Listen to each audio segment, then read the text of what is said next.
This is an enormous mistake that people make, and it is one of the single greatest mistakes that we were able to avoid while building a number of extremely expensive businesses along the way. And let's face it, building businesses is very expensive. Businesses cost money, and you should expect them to cost money. If you are trying to avoid growing your expense category inside your businesses, then frankly, you don't have a real business. What you have is a job that you built yourself. You are your own boss, and being your own boss is fine, but the moment you stop, you also, in most cases, stop getting paid.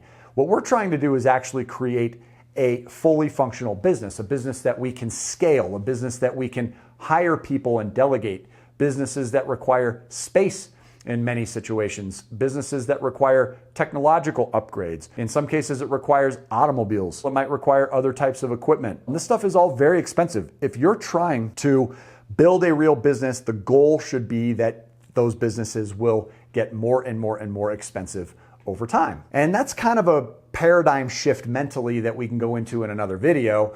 But once you accept that fact, you have to start to account for these expenses as cleanly and safely as possible. And what I see is that a lot of people make the cardinal mistake of using their personal credit card availability to build their business, to fund their businesses. This is something that you should avoid at all costs. Now, first, you should understand that getting access to a business credit card instead can often be just as easy, if not easier, than accessing a personal credit card account. After you set up your business entity, and you should be exploring whether to set up an LLC or incorporate, an actual corporation, make sure you're planning properly for future tax consequences in order to make that decision.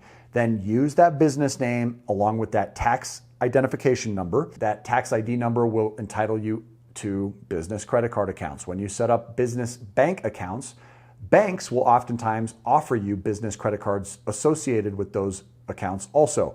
So you'll get a business name on the credit card account, and there are a number of really terrific benefits that are going to come by doing it this way versus using your personal credit card accounts to fund your business. Number one, and in my opinion, in many ways, the most important is that it's going to hide it from your personal credit report. When people use a personal credit card to fund their business, even if you're paying off that credit card in full each month, that account will often be reporting that utilization when the statement closing date passes to the credit bureaus, therefore affecting 30% of your credit scores. 30% of your credit scores are determined by how much you're using based on what's available to you on your revolving unsecured credit accounts. Now, when you use a business credit card instead, it actually hides all of that activity from your credit report.